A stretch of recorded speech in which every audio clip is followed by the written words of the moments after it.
So, welcome back, everyone. This is going to be another lecture on working capital management. In this video, we are going to start with unit number 3, management of inventory. ये काफ़ी छोटा unit रहेगा, इसके अंदर ज़्यादा theory भी नहीं है और ज़्यादा क्वेश्चंस भी नहीं होंगे, और जो भी क्वेश्चंस हम करने वाले हैं उस पर ऑलरेडी डिस्कशन एक बार का हो चुका है. So we are going to end this entire unit in this lecture itself.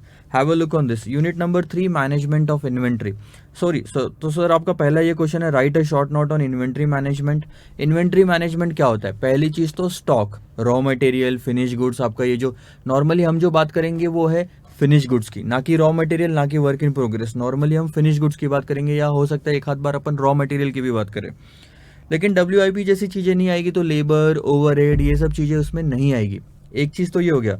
उसके बाद में इन्वेंट्री को मैनेज करना इंपॉर्टेंट है क्या सर? बिल्कुल इंपॉर्टेंट है, क्योंकि इन्वेंट्री के अंदर में हमारा पैसा फंसा हुआ रहता है, और इन्वेंट्री के अंदर में ज़्यादा पैसा फंसा हुआ नहीं होना चाहिए, और खर्चा कम से कम होना चाहिए. क्योंकि इन्वेंट्री जब हम मंगाते हैं, सबसे पहले तो हम खरीदेंगे, ठीक है. तो इन्वेंट्री खरीदने की आपकी कॉस्ट लगती है, उसको कहा जाता है ट्रांजैक्शन कॉस्ट. जब भी आप एक जगह से दूसरी जगह पे मंगाते हैं तो कुछ आने जाने का खर्चा लगता है. अब आपको मैं एक एग्जांपल बताऊं तो 1 lakh unit, number of unit, मान लो जैसे मोबाइल फोन्स मंगाने हैं आपको मार्केट में, आपकी दुकान है, मोबाइल की बेचना है, तो अगर आपको साल भर में पता है कि मुझको 1 लाख यूनिट लगना है मोबाइल फोन्स के, और अगर आप हर बार ऑर्डर करते हो, दिल्ली से वो माल मुंबई आता है तो ट्रक में आता होगा या किसी और वे के थ्रू आता होगा, तो एक बार एक ट्रक बुलवाने का खर्चा आपका 1,000 रुपए का है. अब आप सोचो, अगर आप 10-10 हज़ार मोबाइल फ़ोन मंगाओगे तो 10 ऑर्डर करने पड़ेंगे. 1 लाख साल भर में डिवाइडेड बाय 10,000 का एक ऑर्डर, तो ऐसे 10 बार आप ऑर्डर डालोगे तो 1,000 रुपये पर ऑर्डर के हिसाब से आपको 10,000 रुपये का खर्चा आएगा. वही अगर आप ऑर्डर का लेवल, आपके क्वांटिटी जो है वो बढ़ा दो, 20,000 कर दो, तो 1 लाख डिवाइडेड बाई 20,000, 5 ऑर्डर करने पड़ेंगे साल भर में. ये 5 ऑर्डर पे हर ऑर्डर की ट्रांजैक्शन कॉस्ट कितनी रहेगी आपकी सर? 1,000 रुपये. तो 5,000 रुपये में ही आपका काम हो जाएगा. तो सेविंग कितनी हुई? पहले सर 10,000 रुपये लग रहा था ट्रांजैक्शन, अब 5,000 रुपये लग रहा है. तो क्वेश्चन और ये पूरा यूनिट हमको ये बताएगा कि री ऑर्डर की क्वांटिटी कितनी होनी चाहिए, मतलब कितने ऑर्डर की क्वांटिटी आपने कितने क्वांटिटी आपने ऑर्डर करनी चाहिए, ना उससे ज़्यादा ना उससे कम. री ऑर्डर क्वांटिटी मतलब the optimum quantity that we should order so that the transaction cost is minimum and also the carrying cost. अच्छा, मैं कैरिंग कॉस्ट की बात करता हूँ. क्या होता है, अगर आप ज़्यादा ऑर्डर कर लेते हो तो आपके स्टॉक में ज़्यादा रहेगा पड़ा हुआ. अब ज़्यादा स्टॉक में पड़ा हुआ रहा तो उससे प्रॉब्लम क्या होगी सर? उससे प्रॉब्लम ये होती है कि आपको आपका जो पैसा है उसके अंदर फंसा हुआ रहता है, जो हो सकता है आपने लोन लिया होगा, अब उसके ऊपर आपको इंटरेस्ट देना पड़ता है. सो अगर मैं mobile phone 1 lakh mobile phone मंगा के रखूँ, सो ध्यान दो, 1 लाख मोबाइल फ़ोन मैंने साल भर में लगना है. मैं अगर 10,000 मोबाइल फ़ोन एक साथ मंगाता हूँ और एक मोबाइल फ़ोन की कीमत है लेट से 5,000 रुपये, तो मेरे पास में 5 करोड़ रुपए का मेरे को इन्वेस्टमेंट करना पड़ेगा. और ये अगर मैं लोन लेता हूँ तो उस पर मुझे 10% के हिसाब से साल भर में 50 लाख रुपए का इंटरेस्ट देना पड़ता है. ये चीज़ सोचो, 50 लाख रुपए का आप इंटरेस्ट दे रहे हो. अब वही अगर आप 10,000 नहीं और 20,000 मोबाइल फ़ोन मंगा के रखते हो जिसकी कीमत 5,000 है, 20,000 मोबाइल फ़ोन अगर आप मंगाते हो जिसकी कीमत 5,000 है, तो आपको 10 करोड़ का इन्वेस्टमेंट करना पड़ेगा, जिस पे 10% यानी 1 करोड़ रुपए का आपका इंटरेस्ट आएगा. यानी कि अगर आपने ट्रांजैक्शन की कॉस्ट कम करने के लिए ऑर्डर की क्वांटिटी बढ़ाई तो इधर में स्टॉक बढ़ जाता है, जिसमें पैसा ज़्यादा फंसा हुआ रहेगा, और जिसमें कैरिंग कॉस्ट, हम उसको बोलते हैं कैरिंग कॉस्ट, यानी कि जो इंटरेस्ट का आप अमाउंट देते हो वो ज़्यादा आती है. मैं आपको बहुत ही सिंपल सी चीज़ वापस से एग्जांपल देके समझा रहा हूँ. एक तो सर आपको अगर मंगा के लाना, आप घर पे जब सामान लाते हो, घर पे जब किचन में मम्मी पापा किचन का सामान लेके आते हैं, तो टमाटर, आलू, प्याज ये जब लेके आते हैं तो 2 चीज़ें ध्यान देना उसमें, ना एकदम ज़्यादा लेके आते हैं ना एकदम कम लेके आते हैं. अगर हमने सिर्फ 1 किलो आलू लाया तो 2-3 दिन बाद वापस जाना पड़ेगा. अब मान के चलते कि सर पेट्रोल का खर्चा आएगा, पेट्रोल का खर्चा 10-15 रुपए का आता है एक बार लेके आने में.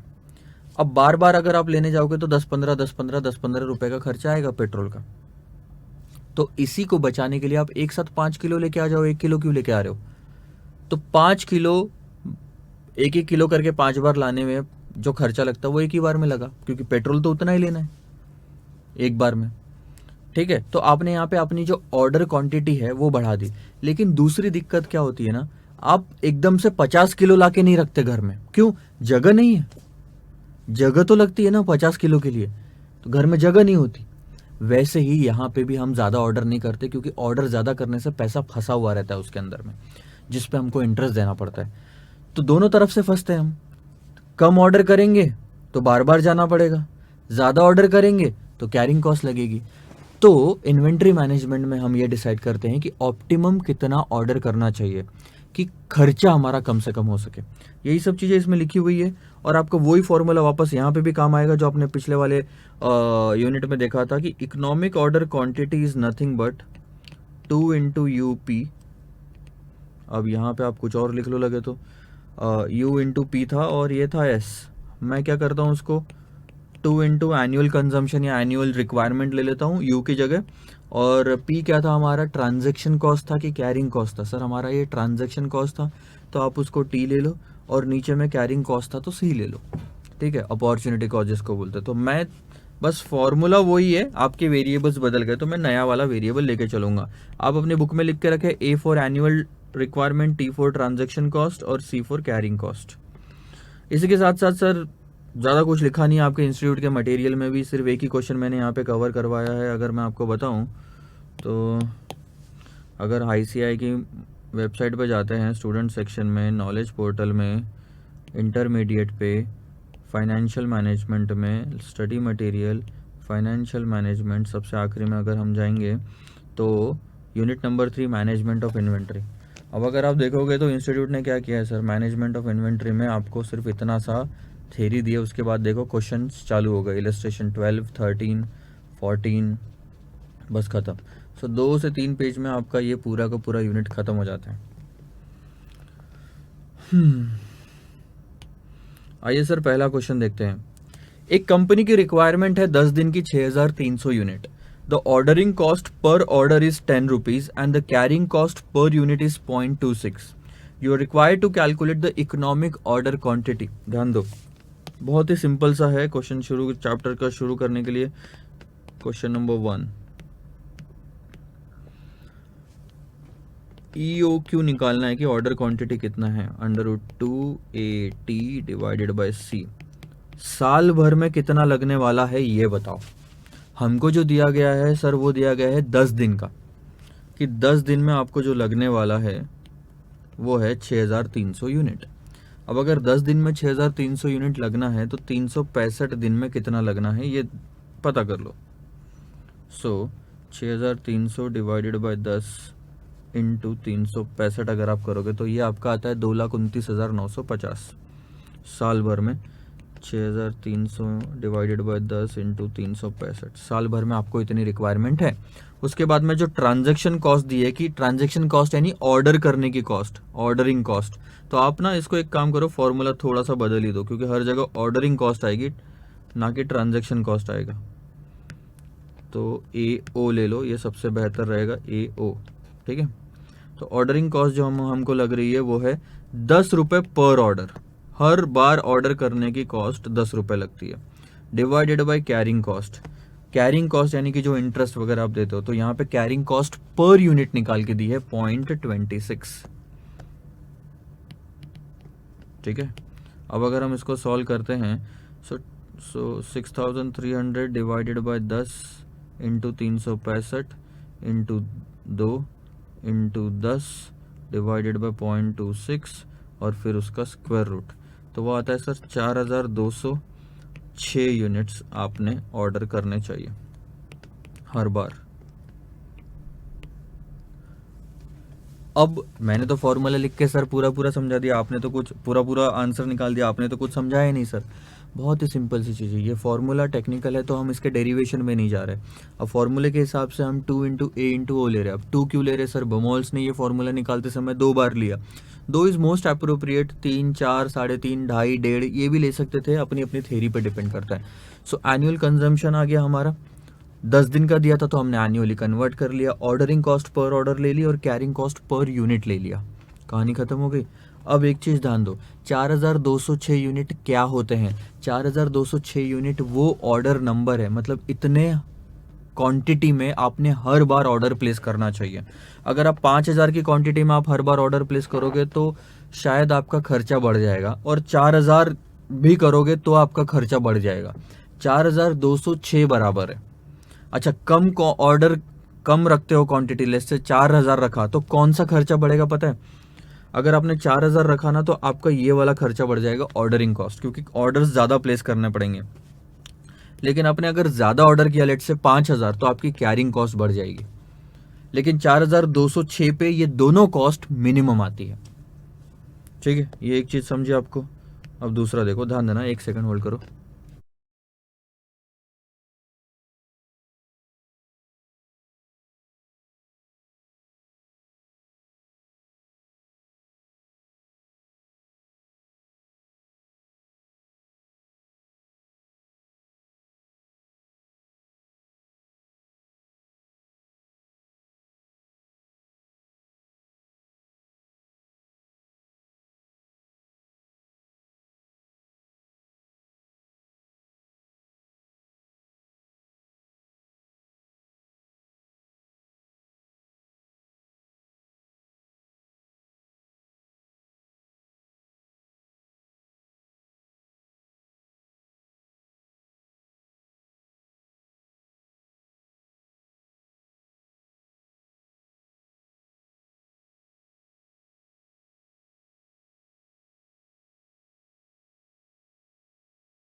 एक्सट्रीमली सॉरी, थोड़ा सा अर्जेंट कॉल था ऑफिस से, इसीलिए that's why I had to pick up the call.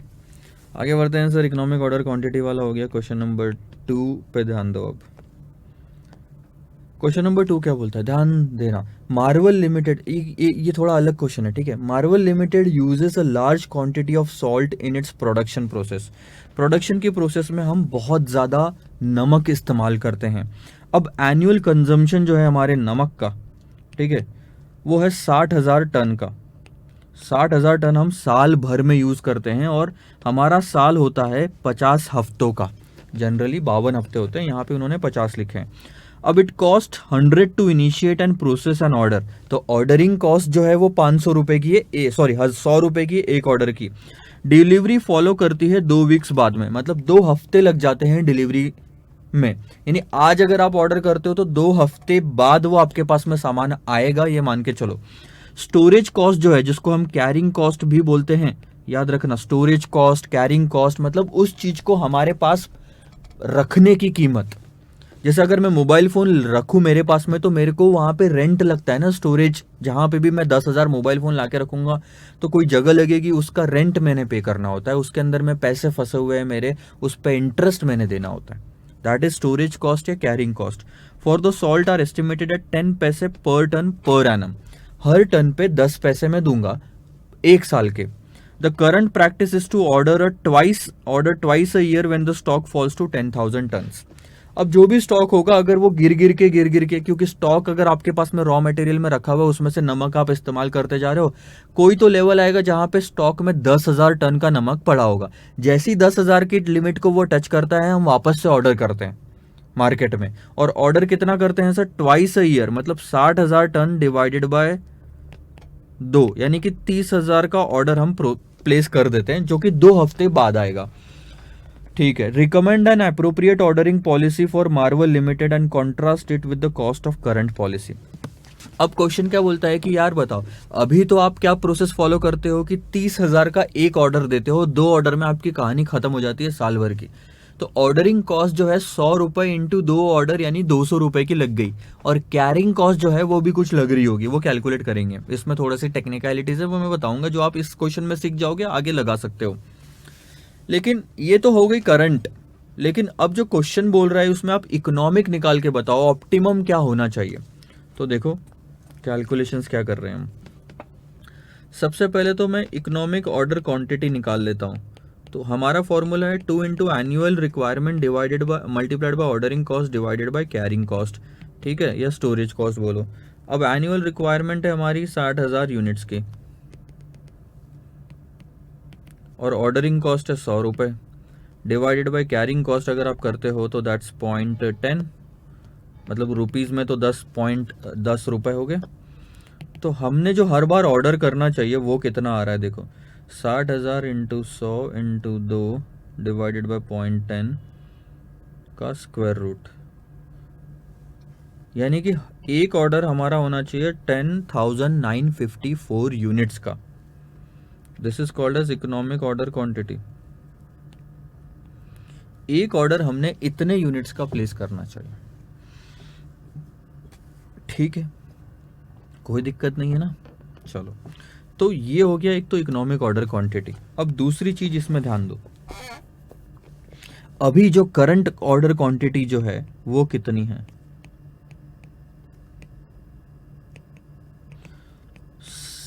60,000, और साल में सिर्फ 2 बार ऑर्डर करते हो, तो एक ऑर्डर कितने क्वांटिटी का जाता है? 30,000 का। अब दोनों में डिफरेंस देखो, अभी जो आप फॉलो कर रहे हो वो है 30,000 का ऑर्डर प्लेस करते हो सीधा, और 2 बार ही ऑर्डर प्लेस करने की जरूरत पड़ती है साल भर में, क्योंकि 60,000 रुपए आपने 60,000 की क्वांटिटी आपने मंगवानी है। अब number of orders in a year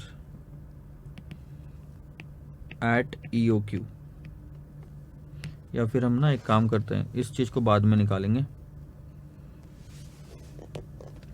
साल भर में हमें कितने ऑर्डर्स प्लेस करने पड़ेंगे अगर हम इकोनॉमिक ऑर्डर क्वांटिटी फॉलो करें, और हर बार जब सामने वाले को, वेंडर को हम ऑर्डर दे रहे हैं कि भैया मेरे को नमक भेज दो, तो हमने ऑर्डर दिया सर कि 10,954 यूनिट्स का नमक भेजना आप, और साल भर में आपको इतना लगना है 60,000। सो हम कितने ऑर्डर्स प्लेस करेंगे? 60,000 डिवाइडेड बाय 10,954, तो एक तरह से ये हो गया आपका 5.477 ऑर्डर्स, यानी कि मैं 6 ऑर्डर लेके चलूँ। 6 ऑर्डर तो आप कम से कम प्लेस करोगे ही करोगे। अब 6 ऑर्डर प्लेस करोगे ना, देखो आप 5.5 ऑर्डर तो प्लेस नहीं कर सकते, या तो 5 ऑर्डर प्लेस कर सकते हो तो 6 ऑर्डर प्लेस कर सकते हो। 5.5 कोई ऑर्डर थोड़ी होता है कि आधे दूर तक ऑर्डर जाएगा और वापस आ जाएगा, ठीक है। अभी जो आप फॉलो कर रहे हो वो है 2 ऑर्डर साल भर के, और अब जो मैं बोल रहा हूँ करने का वो है 6 ऑर्डर साल भर के, इकोनॉमिक ऑर्डर क्वांटिटी पे, कि ऑर्डर की क्वांटिटी बढ़ा दो। भले ही एक चीज़ ज़रूर है कि आपका खर्चा बढ़ेगा, ऑर्डर कॉस्ट बढ़ेगी। अभी 100 रुपये इंटू 200 रुपये लग रहे हैं, लेकिन अब 100 इंटू 600 रुपये लगेंगे आपके। ठीक है, अब ध्यान देना क्या होता है। Total cost under current system, अभी जो आप फॉलो कर रहे हो उसमें टोटल कॉस्ट कितनी लग रही है। अब इस टोटल कॉस्ट में सर 2 चीज़ें आती है। एक आएगा सर आपका कैरिंग कॉस्ट, और दूसरा आएगा सर ऑर्डरिंग कॉस्ट। बस। अब कैरिंग कॉस्ट अगर आप देखोगे तो कैसे लेना है ये मैं बता देता हूँ। कैरिंग कॉस्ट यानी कि एवरेज स्टॉक, कैरी किसको कर रहे हो आप, साल भर किसको कैरी करके चलते हो, जो आपके पास में स्टॉक में पड़ा है। तो जितना आपके पास में स्टॉक में पड़ा है, उस जो जगह पे पड़ा है वहाँ का रेंट, जितना पैसा फंसा हुआ है वहाँ का इंटरेस्ट, उस पे जो इंटरेस्ट पे कर रहे हो वो। अब क्या स्टॉक में सेम लेवल तो मेंटेन नहीं होएगा साल भर में। सोचो 10,000 मोबाइल फ़ोन मंगा लिए, तो क्या साल भर उस स्टोर्स में 10,000 के 10,000 मोबाइल फ़ोन रहेंगे? नहीं, कभी कम कभी ज़्यादा, कुछ माल बिकता रहेगा, कुछ आता रहेगा, बिकता रहेगा, आता रहेगा, तो कम ज़्यादा चालू रहेगा। अब प्रैक्टिकली हमारे लिए पॉसिबल नहीं है सर थ्योरी में या इस क्वेश्चन में उस चीज़ का आंसर निकालना, इसीलिए थ्योरेटिकल वे अपनाना पड़ता है। तो यहाँ पे हम एवरेज लेके चलते हैं कि एवरेज स्टॉक कितना रहेगा, और एवरेज स्टॉक इतना अगर रहेगा क्वांटिटी, और आपकी ऑर्डरिंग कॉस्ट कितनी लगती है, सॉरी कैरिंग कॉस्ट कितनी लग रही है, स्टोरेज कॉस्ट हम उसको बोलते हैं कि पर यूनिट कितनी स्टोरेज कॉस्ट लगेगी वो, प्लस आपकी ऑर्डरिंग कॉस्ट, तो नंबर ऑफ ऑर्डर कितने प्लेस किए मल्टीप्लाइड बाय आपका ordering cost per unit, sorry पर ऑर्डर। तो अभी क्या हो रहा है देखो, अभी का सिस्टम मैं आपको बताता हूं।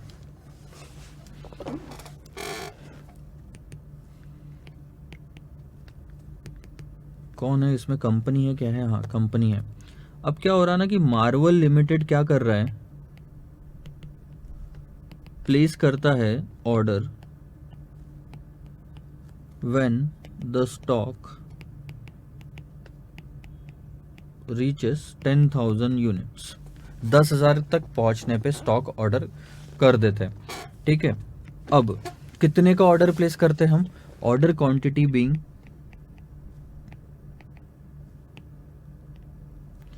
30,000, 60,000 डिवाइडेड बाय 2 कर दिया सर। ठीक है, अब it takes 2 weeks to deliver the order.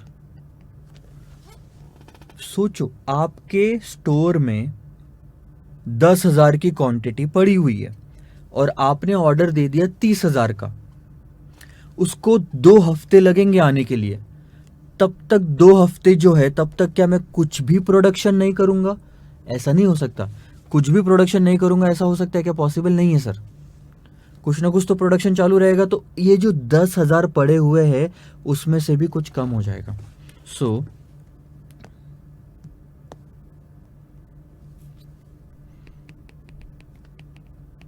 till that time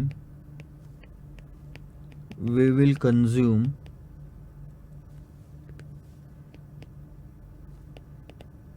from the existing stock, जो भी होगा। सो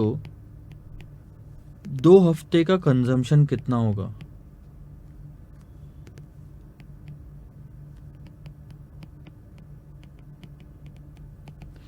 $60,000 मेरे को लगता है साल भर में, जिसमें 50 हफ्ते होते हैं, तो 2 हफ्ते में कितना sir?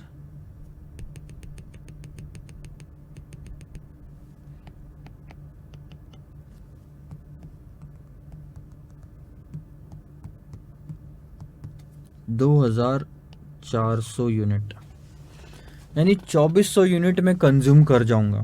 So stock at the time of delivery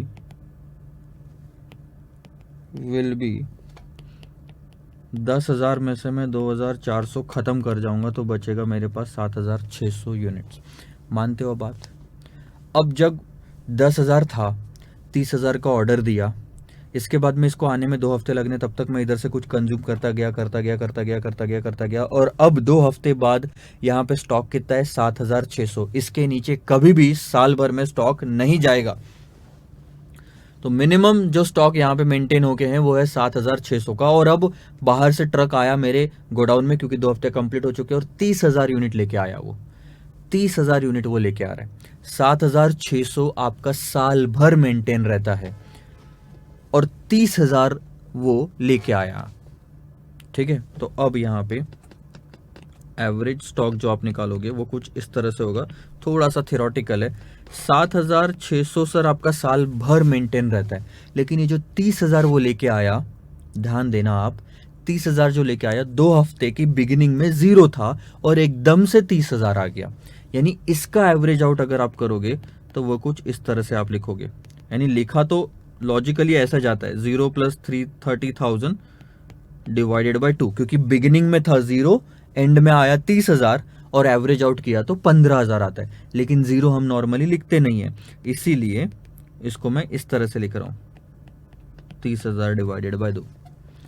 अगर कुछ भी स्टॉक नहीं होता ना मिनिमम मेंटेन, तो हम 7,000, ये जो 7,600 ये छुपा दो, ये लिखते ही नहीं, सीधा 30,000 डिवाइडेड बाय 2 करते हैं। आगे एक क्वेश्चन आएगा जिसमें हम ऐसा ही करेंगे, जिसमें बिगिनिंग का स्टॉक या मिनिमम स्टॉक जीरो है, तो एवरेज स्टॉक कैसे निकालते? सीधा डिवाइडेड बाय 2। तो आपका अब एवरेज स्टॉक निकलता है 22,000, 15,000 + 7,600, 22,600 यूनिट। क्योंकि ऑन एन एवरेज आपके स्टॉक में इतना यूनिट पड़ा रहेगा, 7,600 और 30,000 का एवरेज, 30,000 का बेसिकली एवरेज। तो देखो आपका एवरेज स्टॉक जो आ रहा था वो कुछ इस तरह से था, 22,600। अच्छा, हम यहां से शुरू कर रहे थे ना, इसको थोड़ा नीचे ले लेते हैं।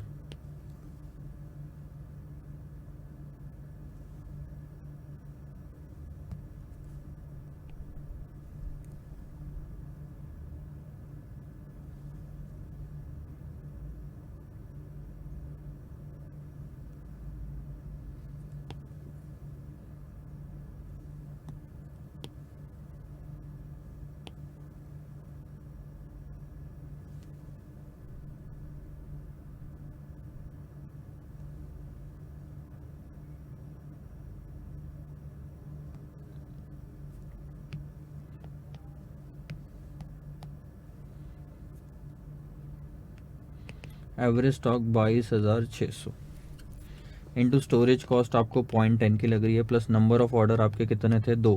पहले तो 2 ही ऑर्डर थे ना, और ऑर्डरिंग कॉस्ट थी 100।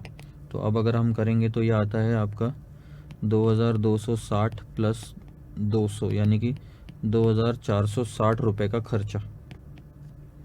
ठीक है, कॉस्ट, एक सेकंड ना,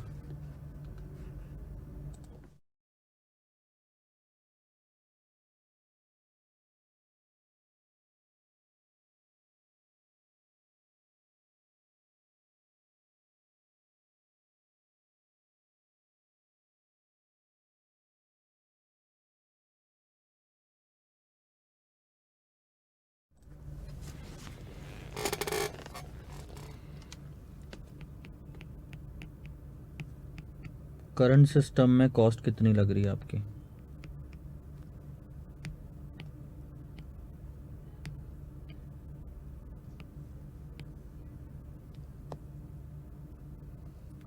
अब यहाँ पे मैं बताता हूँ कि सर आपकी कॉस्ट अंडर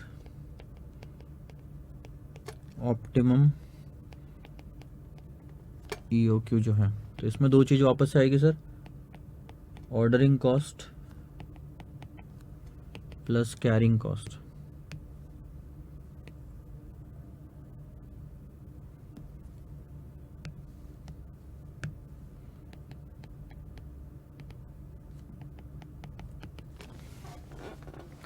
अब कैरिंग कॉस्ट कैसे निकालोगे?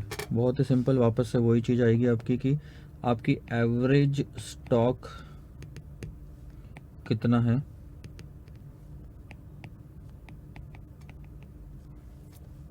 मल्टीप्लाइड बाय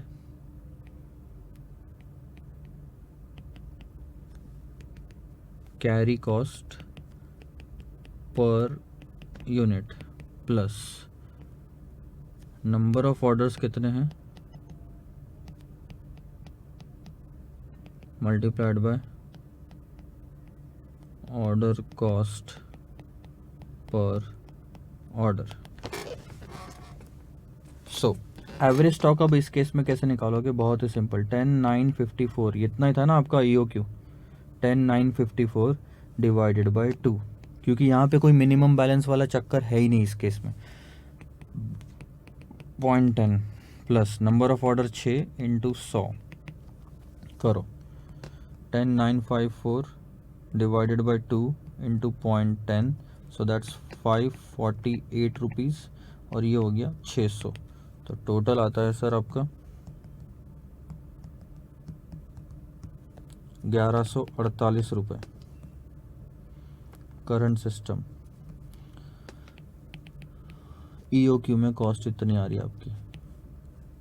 तो अब आप यहाँ पे क्या करेंगे, नीचे में लिखेंगे, सिंपल सी चीज़ आपको दिख रही है कि यार जो करंट सिस्टम फॉलो कर रहे हो उसमें खर्चा ज़्यादा आ रहा है। तो क्वेश्चन हमको क्या बोल रहा था, तो छोटा सा क्वेश्चन था लेकिन कितना बड़ा हो गया। Recommend an appropriate ordering policy for Marvel Limited and contrast it with the cost of current policy. So Marvel Limited should follow economic order quantity as the total cost, जो कि आ रही है 1148, is less than the current policy, जो कि थी आपकी 2,460 रुपये। अब अगर आप इंस्टीट्यूट के मटेरियल में देखोगे इन 2-3 क्वेश्चन का आंसर, तो थोड़े से वेरिएशन मिलेंगे। सबसे पहले मैं पहले वाले क्वेश्चन पे आता हूँ। पहले वाले क्वेश्चन में उन्होंने एनुअल फिगर्स एनुअल में कन्वर्ट नहीं किया, तो इसलिए उनका आंसर अलग आ रहा है, जो कि करना चाहिए था। दूसरे केस में उन्होंने जो हमने यहाँ पे कितने ऑर्डर्स लिए सर, 6 ऑर्डर लिए, 6 इंटू 100 600 रुपये। उन्होंने 5.5 ऑर्डर लिए, जो कि प्रैक्टिकली पॉसिबल ही नहीं है। आधा ऑर्डर आप कभी दे ही नहीं सकते, आप आधा ऑर्डर नहीं दे सकते, आपको हर ऑर्डर 10,954 का देना पड़ेगा। अब अच्छा, आप जो अगला ऑर्डर दोगे, 5 ऑर्डर तो आप 10,954 के दे दोगे, तो अगला ऑर्डर जो दोगे वो बैलेंस अमाउंट का ही दोगे। ध्यान देना, अगर 10,954 इंटू 5 यानी कि 54,770 यूनिट आपने मंगा लिए, 5 ऑर्डर खत्म हो गए। अब जो ऑर्डर देने वाले हो वो ऑर्डर रहेगा सर आपका 5,230 यूनिट का, लेकिन ऑर्डर तो एक ही कहलाएगा ना, आधा ऑर्डर तो नहीं कहलाएगा। वो ऑर्डर तो एक ही, उसको प्रोसेस करने के लिए तो वो ट्रक तो भेजना ही पड़ेगा, तो उतना खर्चा आएगा ही आएगा, मिनिमम वो लेता ही है, क्योंकि क्वेश्चन में लिखा है ordering cost per order. So this is what it is, 5.5 नहीं 6 will be the most appropriate answer. ठीक है सर, क्वेश्चन नंबर 2 भी कंप्लीट हुआ। क्वेश्चन नंबर 3 आपका होमवर्क में जाएगा, आप उसको आराम से सॉल्व करो। क्वेश्चन नंबर 4 में सॉल्व करके दूंगा, एक सेकंड ना।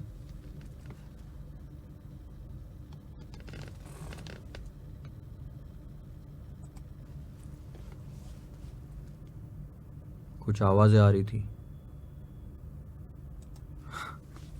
चलिए छोड़िए, आइए सर आगे बढ़ते हैं। क्वेश्चन नंबर 4 पे ध्यान देंगे। A publishing house purchases 72,000 reams of a special type paper. अब पेपर की रिम, अच्छा पेपर की रिम कैसी होती है ये भी मैं आपको दिखा देता हूँ। मेरे पास पड़ी है यहाँ पे मैंने निकाल के रखा है जानबूझ के, ताकि आपको बता सके एग्जाम्पल के साथ में। अभी आपको दिखेगी क्या? नहीं यार, दिक्कत हो गई, क्योंकि ये ना ग्रीन है और ग्रीन कलर आपको दिखेगा नहीं। चलो थोड़ा बहुत जितना भी आपको अगर दिख रहा होगा इसमें से, तो चलो मैं एक काम करता हूँ, ग्रीन वाला चीज़ मेरे यहाँ से हटाता हूँ और फिर आपको दिखाता हूँ, तो ना आपको समझ में आ जाएगा।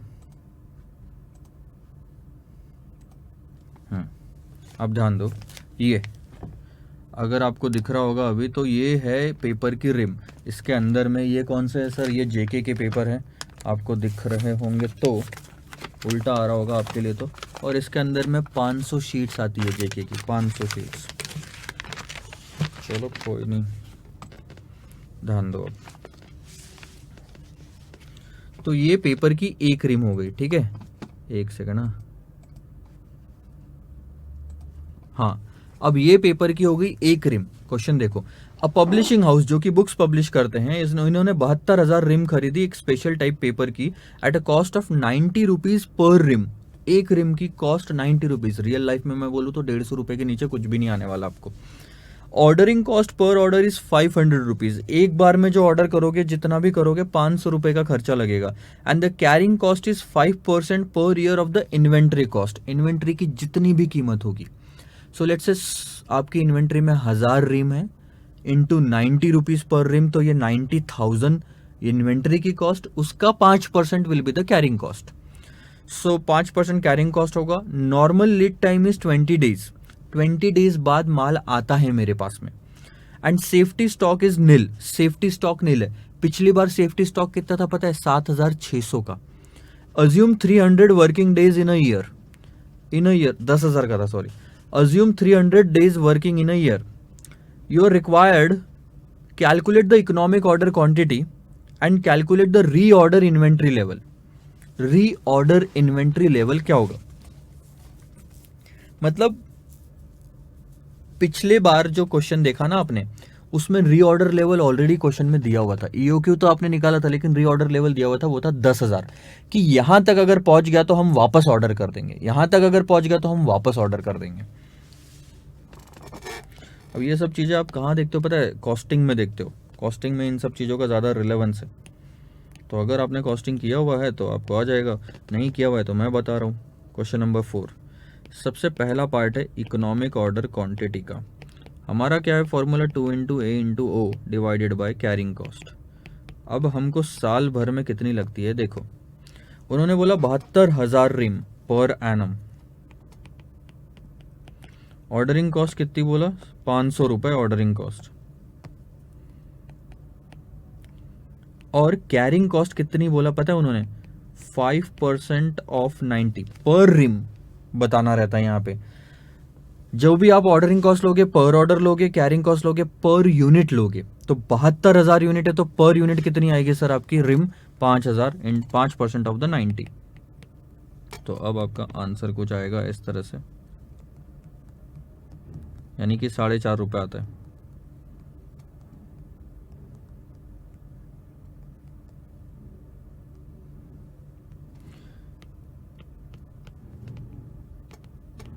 चार 4,000 ream will be your economic order quantity, पहला आंसर। अब क्वेश्चन ये बोलता है कि वापस कब ऑर्डर करना चाहिए, रीऑर्डर लेवल क्या होना चाहिए? बी।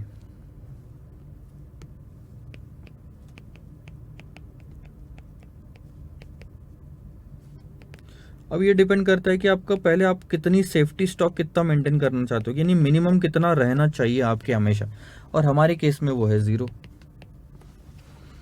और इसके बाद में आपका कंजम्पशन कितना होता है। 20 दिन में डिलीवरी होती है, क्वेश्चन ने लिखा है, यानी कम से कम 20 दिन जितना स्टॉक आपने मेंटेन, मतलब आज अगर ऑर्डर करते हो तो 20 दिन बाद माल आएगा, तो आपके पास इस 20 दिन तक सरवाइव करने के लिए स्टॉक होना चाहिए। यानी 20 दिन का स्टॉक जैसे ही रीच करेगा वैसे ही आप ऑर्डर कर दोगे। सो आपका जो आएगा वो है सेफ्टी स्टॉक तो हो गया 0। उसके बाद में आप ये बोलोगे लीड टाइम कंजम्पशन। सो 0 प्लस 72,000 साल भर में कंज्यूम करते हो, जिसमें 300 दिन है, क्वेश्चन में लिखा है, तो 20 दिन में कितना कंज्यूम करोगे? 4,800। यानी जब भी आपके स्टॉक का जो लेवल 4,800 चला गया, आप नया ऑर्डर डाल दो। नया ऑर्डर जो डालोगे वो कितने यूनिट का होगा? 4000 का। देखो तो उसमें क्या होगा पता है, उसको आने को लगेंगे 20 दिन, तो रोज 240 यूनिट आपके यहाँ से निकलते जाएंगे, और जिस दिन आपका वो ऑर्डर आने वाला होगा उस दिन स्टॉक हो जाएगा 0। यानी आपका काम कहीं नहीं रुकेगा। लेकिन एक भी दिन डिले हुआ ना, 20 दिन तो लिखा है, अगर 20 का 21 हुआ ना तो आपको प्रोडक्शन रोकना पड़ेगा, क्योंकि आपने सेफ्टी स्टॉक कुछ भी नहीं रखा। सेफर साइड कुछ रखना चाहिए था, खैर क्वेश्चन में नहीं दिया है तो नहीं रखा। तीसरा पॉइंट, रीऑर्डर लेवल समझा क्या? कि आपके स्टॉक का लेवल जब गिरते गिरते गिरते गिरते 4800 आ जाएगा तो नया ऑर्डर डाल दो, क्योंकि अब ये जो 4800 है हर दिन जाते जाएगा कम होते जाएगा, और यहाँ से आने को 20 दिन लगेंगे। तो 20 दिन में ये माल आएगा और 20 दिन का ही स्टॉक आपके पास में पड़ा हुआ है। एक भी दिन ऊपर नीचे हुआ ना, ये 20 का अगर 21 दिन हो गया वो, तो आपका काम रुक जाएगा, क्योंकि आपके पास में स्टॉक ही नहीं पड़ा हुआ है, क्योंकि आपने सेफ्टी स्टॉक नहीं रखा। तीसरा पॉइंट देखो, if a 1% quantity discount is offered by the supplier for purchases in lots of 18,000 rims or more, should the publishing house accept the proposal? अभी हमने क्या बोला, इकोनॉमिक ऑर्डर क्वांटिटी कितनी की? 4000 की लॉट में ऑर्डर डालो, 4000 के लॉट में ऑर्डर डालो। लेकिन क्वेश्चन बोलता कि अगर 18,000 रिम का एक ऑर्डर दिया जाए तो 1% का डिस्काउंट मिलेगा हमको सामने वाले से। तो क्या हमने ये 18,000 वाला ऑफर एक्सेप्ट करना चाहिए? तो ध्यान देना, एक है 4000 EOQ पे और दूसरा कस्टम 18,000 ऑर्डर क्वांटिटी। अब इन दोनों पे पता कर लो खर्चा कितना आ रहा है टोटल आपको। सबसे पहले तो नंबर ऑफ ऑर्डर्स निकालो कि साल भर में कितने ऑर्डर करने पड़ेंगे। 72,000 चाहिए, एक ऑर्डर में 4,000 क्वांटिटी अगर आप मंगाते हो तो साल भर में आपको 18 ऑर्डर प्लेस करने पड़ेंगे।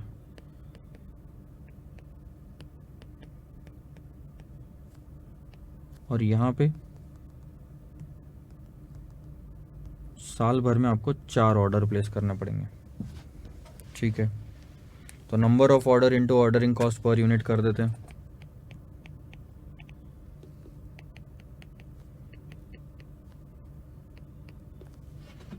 चलो ये बाद में कर लेंगे। इसके बाद आती है बारी कैरिंग कॉस्ट की।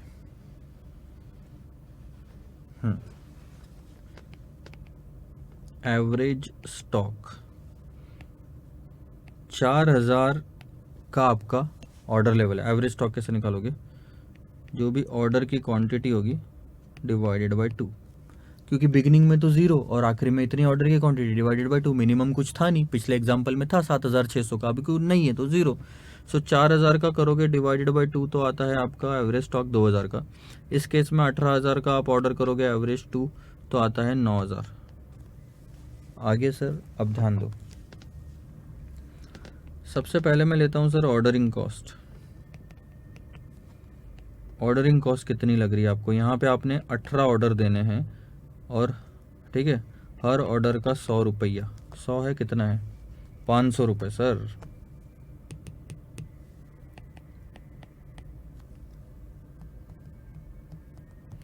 ₹9,000 तो आपका ऑर्डर का खर्चा है, जो कि ऑर्डर का खर्चा यहाँ पे बहुत कम है, 2000। अब बात करते हैं कैरिंग कॉस्ट। कैरिंग कॉस्ट कैसे लेते हो आप? कि एवरेज स्टॉक जो भी है into carrying cost per unit.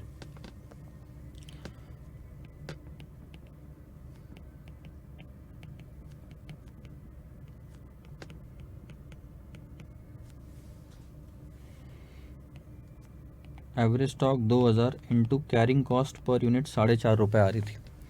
Carrying cost कैसे निकाली सर? 90 रुपए का 5%। 90 रुपए का 5%, 9000।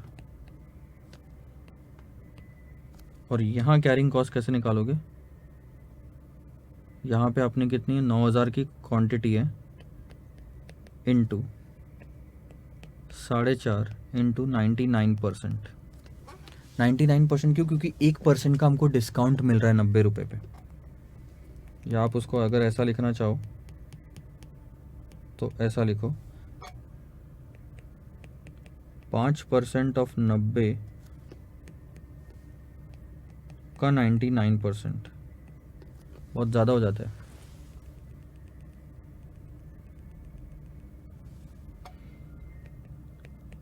पाँच % का 90 इंटू 99%,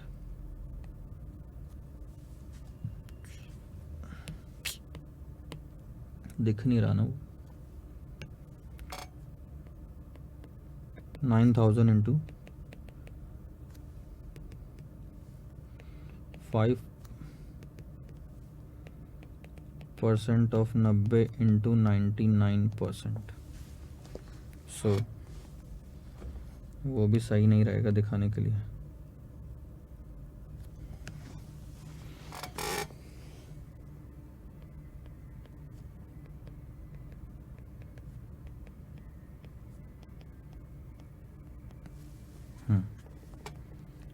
तो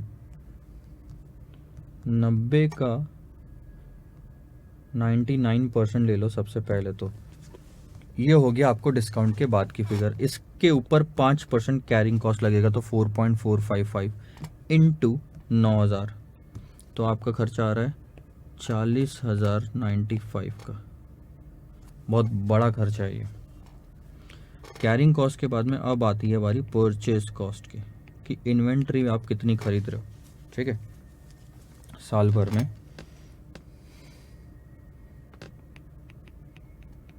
72,000 इंटू 90,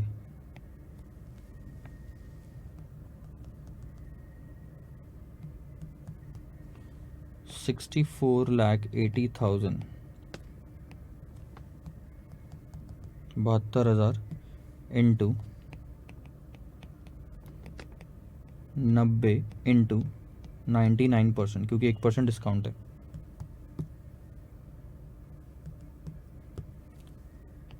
$64,15,200, यहाँ कर लो टोटल।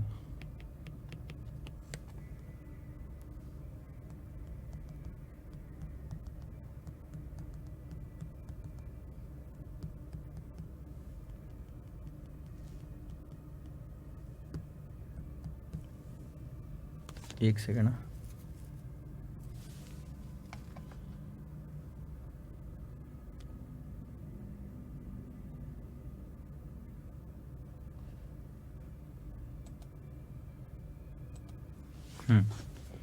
तो 64,80,000, ये हो गया total 64,98।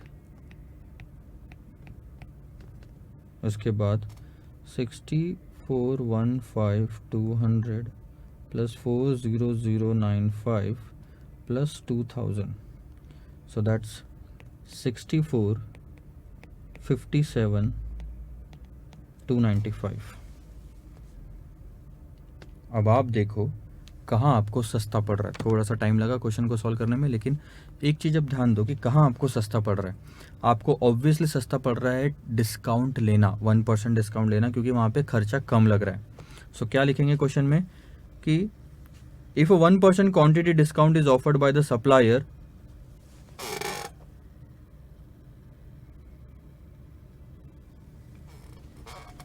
For purchases in lots of 18,000 ream और more, should the publishing house accept the proposal. नीचे लिखेंगे publishing house should accept the proposal of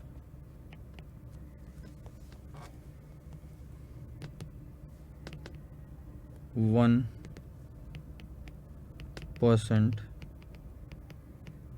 discount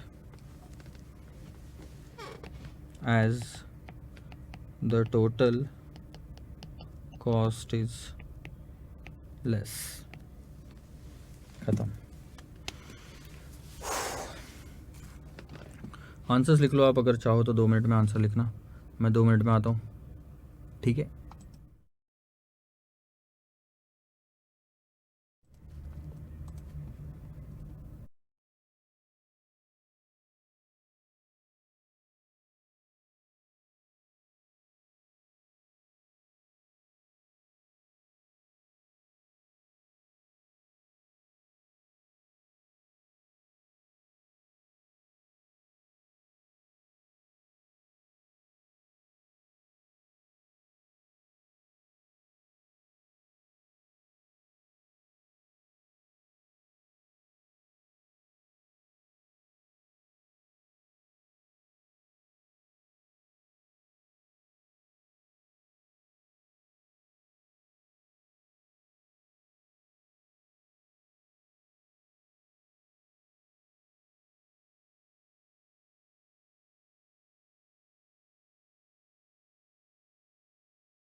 ध्यान देंगे सर अगले क्वेश्चन पे। Question number 5 is going to be your homework question.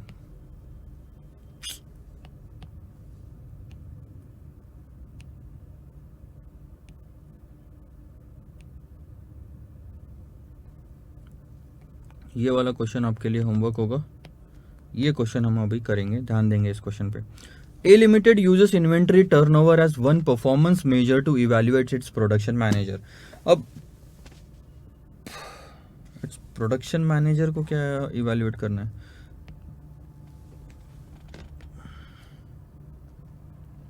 So A limited use करता है inventory turnover के concept का जो बेसिस है। इन्वेंट्री टर्नओवर एक कॉन्सेप्ट है, उस चीज को यूज किया जाता है इवेल्युएट करने के लिए कि हमारा स्टॉक किस हिसाब से मैनेज किया जा रहा है। Currently it's inventory turnover based on the cost of goods sold divided by inventory.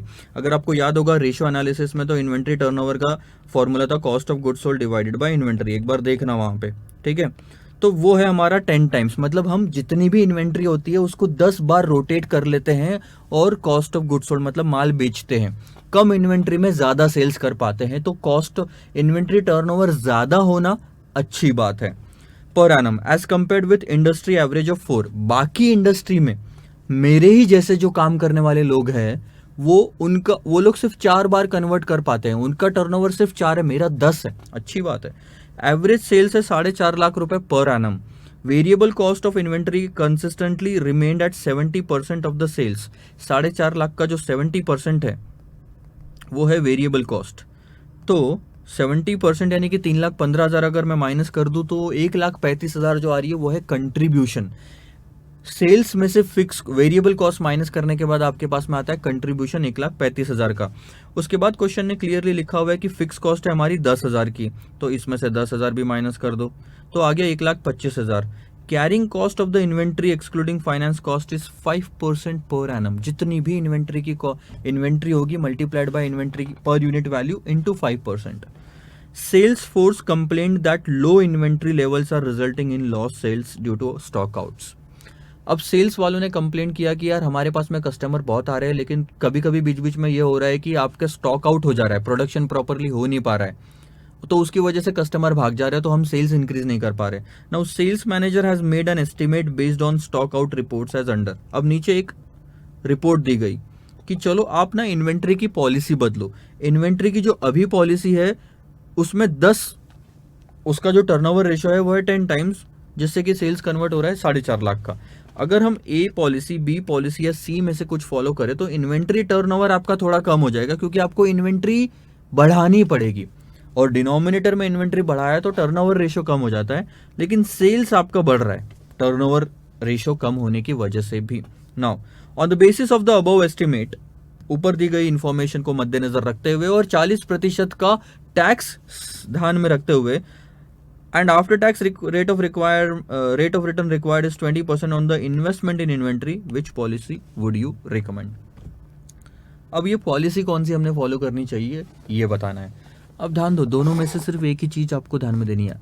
तीनों जो पॉलिसी है उसको कंपेयर करो अपनी करंट पॉलिसी से, और एक्स्ट्रा निकालो कि एक्स्ट्रा खर्चा कितना हो रहा है और एक्स्ट्रा बेनिफिट कितना मिल रहा है। इस चीज को आप बोलते हो sir cost benefit analysis. Policy current और पॉलिसी ए के बीच का खर्चा निकालो तो पता चलेगा एक्स्ट्रा खर्चा कितना लग रहा है। एक्स्ट्रा, अब पहले 100 रुपए का लग रहा था, अब अगर 120 का लग रहा है तो यानी एक्स्ट्रा खर्चा कितना, 20 का। बेनिफिट भी ऐसे ही निकालो कि करंट में बेनिफिट क्या था और ए में बेनिफिट कितना है। तो पहले अगर आपका बेनिफिट था 80 का और अब बेनिफिट है आपका 60 का, सॉरी, अब आपका बेनिफिट अगर 105 तो आपको पता चलेगा अरे 25 रुपए का एक्स्ट्रा बेनिफिट हो रहा है। सो एक्स्ट्रा खर्चा 20 रुपए का, एक्स्ट्रा बेनिफिट 25 रुपए का ए को अडॉप्ट करने से, तो यस गो फॉर इट, क्योंकि एक्स्ट्रा बेनिफिट ही हो रहा है आपको नेट में 25 माइनस 20 5 रुपए का। ऐसे ही बी के साथ कंपैरिजन होगा, ऐसे ही सी के साथ कंपैरिजन होगा, और फिर बताओगे सबसे ज्यादा बेनिफिट एक्स्ट्रा किस में हो रहा है। तो बेनिफिट में, कॉस्ट में क्या लग रहा है सर, कॉस्ट में आपको लग रहा है इंटरेस्ट, क्योंकि कम से कम आपको 20% का रेट ऑफ रिटर्न रिक्वायर्ड है जितना भी पैसा आप एक्स्ट्रा इन्वेंट्री में डालोगे, क्योंकि इन्वेंट्री बढ़ेगी, टर्नओवर कम होने से इन्वेंट्री बढ़ेगी तो आपका ज्यादा पैसा फंसा रहेगा, और ज्यादा पैसा फंसा रहेगा तो आपको इंटरेस्ट की कॉस्ट उस पर देनी पड़ेगी, दैट इज 20%। और फायदा, बेनिफिट की जो बात कर रहे हैं वो सेल्स के इंक्रीज होने से होएगा। तो दोनों चीजें हमको निकालनी है, ध्यान दो मैं कैसे निकाल रहा हूं।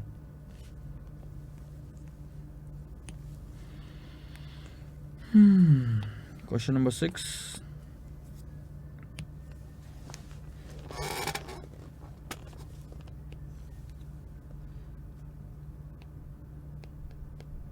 Current A B C sales, जो जो निकलता है पहले कुछ भी ले सकते हो आप, 4.5, 5, 5.40, 5.65,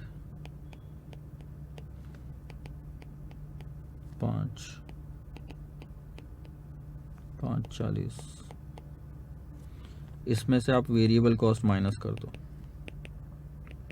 जो कि है 70%,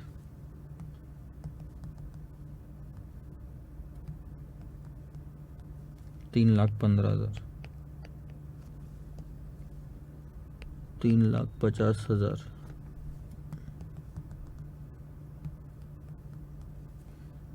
3,78,000,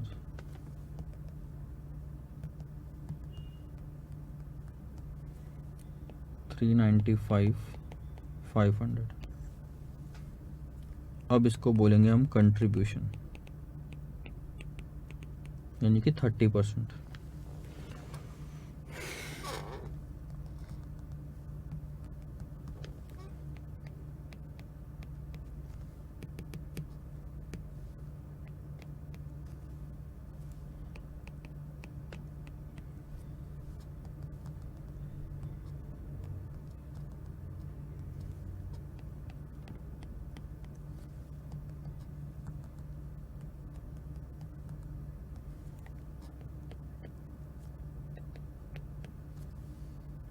तो ये कंट्रीब्यूशन आ गया, इसमें से हम फिक्स कॉस्ट माइनस करेंगे।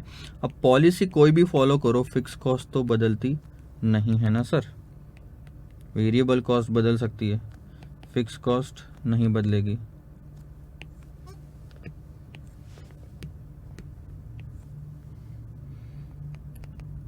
इससे आएगा प्रॉफिट बिफोर टैक्स,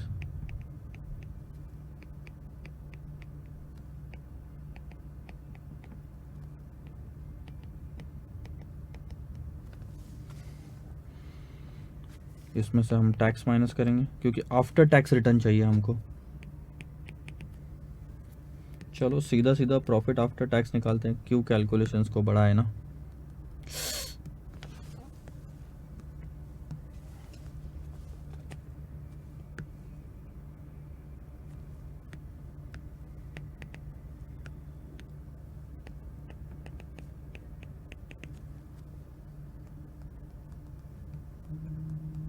तो ये आता है 75,000,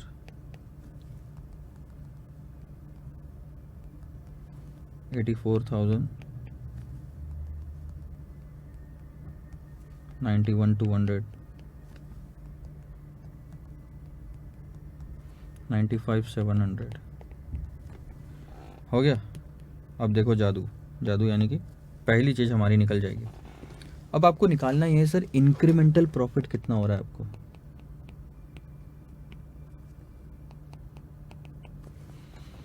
आप करंट से पॉलिसी को कंपेयर करोगे, ध्यान देना। तो आप अगर करंट से, करंट वाला प्रॉफिट 75,000 का, उसको पॉलिसी से कंपेयर करते हो तो आपको पता चलता है 9,000 का एक्स्ट्रा प्रॉफिट हो रहा है मुझे। अदरवाइज 91,200 माइनस 75,000 को अगर आप कंपेयर करते हो तो आपको पता चलता है 16,200 का एक्स्ट्रा प्रॉफिट हो रहा है।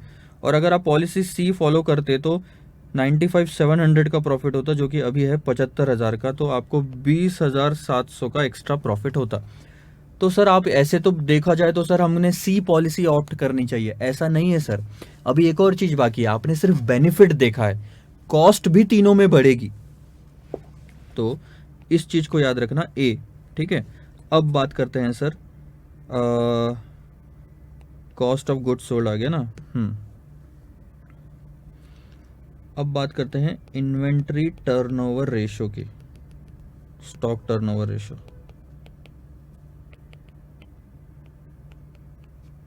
अब हमको जो क्वेश्चन में दिया हुआ है स्टॉक टर्नओवर, वो है 10, 8, 6 और 4। 10, 8, 6 और 4, यानी कि क्या है, जितना भी स्टॉक रहता है उसके 4 गुना हम उसको कॉस्ट ऑफ गुड्स सोल्ड में कन्वर्ट करते हैं। ठीक है सर। अब COGS, cost of goods sold divided by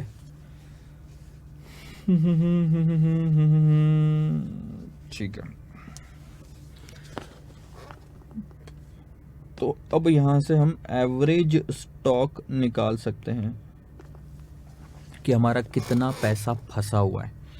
average stock आप कैसे निकालोगे, cost of goods sold divided by stock turnover ratio. कैसे नहीं आ रहा सर, फॉर्मूला तो बताया नहीं आपने।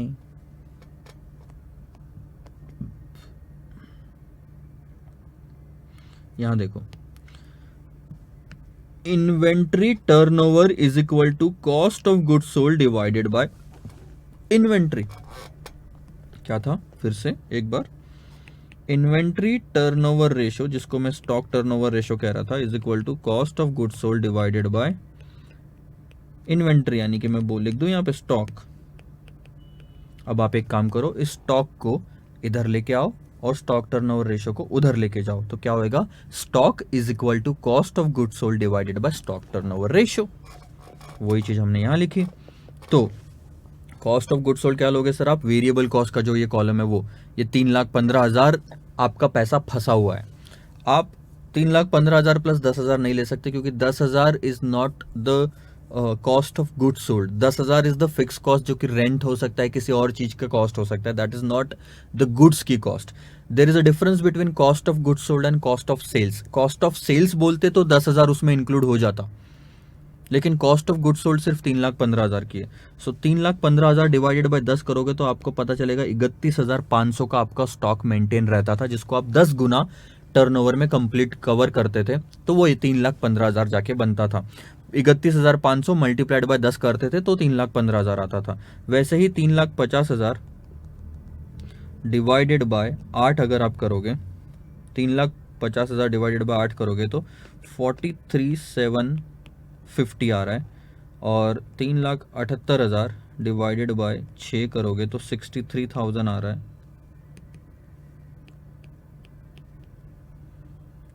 ठीक है, और आखिरी वाला है 395,500 डिवाइडेड बाय 4 अगर आप करोगे तो 98,875। गुड, आपका इतना स्टॉक है, मतलब इतना पैसा फंसा हुआ है।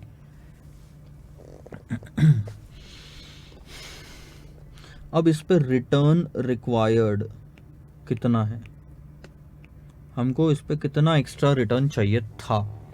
हमको रिटर्न कितना रिक्वायर्ड है सर, जितना पैसा हमारा फंसा हुआ है उस पे हमको 20% कमाना है। ठीक है, कितना कमाना है सर, 20%। तो 20% आप कैलकुलेट करो, 31,500 पे 20% कैलकुलेट करोगे तो इस पे हमारी कमाई 6,300 की होनी चाहिए थी। इस पे हमारी कमाई होनी चाहिए 8,750 की।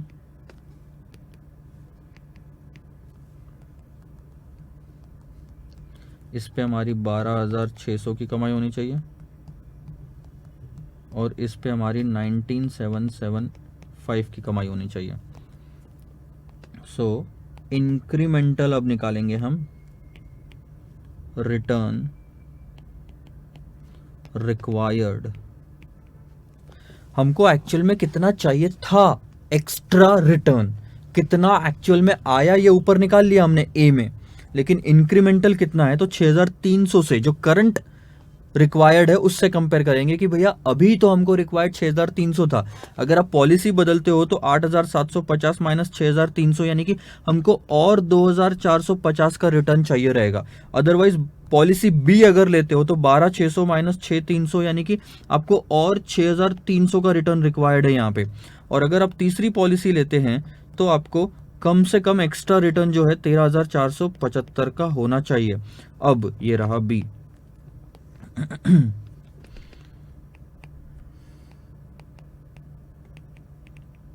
एडिशनल प्रॉफिट आफ्टर टैक्स कितना चाहिए था एक्स्ट्रा, एक्स्ट्रा एक्स्ट्रा कितना एक्चुअल में कमाया एक्स्ट्रा, तो that is A minus B. A minus B करूंगा तो 9,000 माइनस 2,450, 9,000 कमाया जबकि चाहिए सिर्फ 2,450 था, तो एक्स्ट्रा कितना कमाया 6,550। यहाँ 16,200 एक्स्ट्रा कमाया जिसमें से सिर्फ 6,300 चाहिए था, तो यहाँ आता है सर 9,900 मैंने एक्स्ट्रा कमाया। यहाँ 20,700 मैंने एक्स्ट्रा कमाया जिसमें सिर्फ 13,475 की रिक्वायरमेंट थी, तो ये आता है अरे रे रे रे, हाँ 7,225 का एक्स्ट्रा रिटर्न। अब बोलो कौन सी पॉलिसी फॉलो करोगे सर, पॉलिसी बी फॉलो करेंगे क्योंकि उसमें सबसे ज्यादा एक्स्ट्रा पैसा मैं कमा रहा हूं, ना कि ए में ना कि बी में। पूरी कहानी समझी आपने, आपने पॉलिसी बदल बदल के देखा और पता किया कि प्रॉफिट कितना आ रहा है, फिर आपने कंपेयर किया कि चलो करंट में इतना प्रॉफिट है तो ए में इतना प्रॉफिट है, दोनों का डिफरेंस निकाला। बी में इतना प्रॉफिट है तो करंट और बी का डिफरेंस निकाला। सी में इतना प्रॉफिट है तो करंट और सी का डिफरेंस निकाला।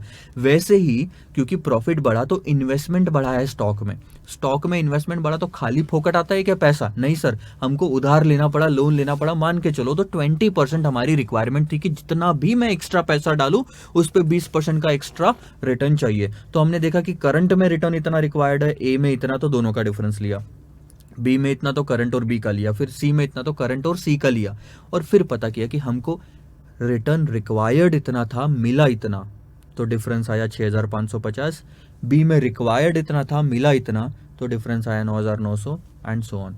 तो हम देखेंगे कि यार सबसे ज़्यादा एक्स्ट्रा रिटर्न हमको कहाँ मिल रहा है, बी में, तो हम वहाँ जाएंगे।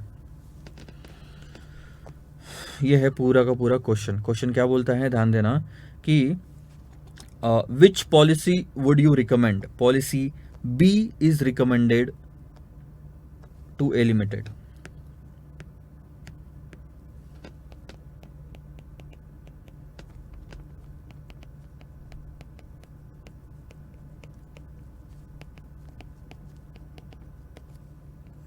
खत्म।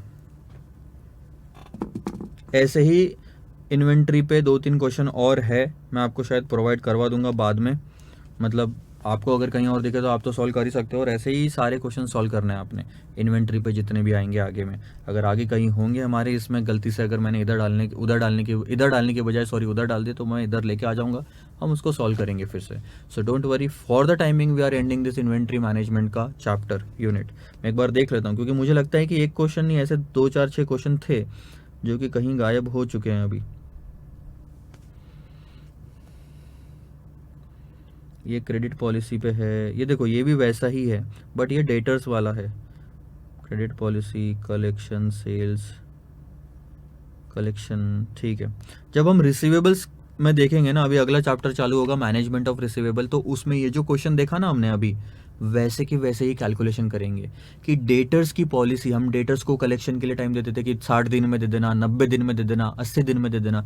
अब उसमें क्या होता है कि जितना ज़्यादा क्रेडिट देते उतना ज़्यादा हमारा पैसा फंसा हुआ रहता है, लेकिन उससे सेल्स भी बढ़ता है।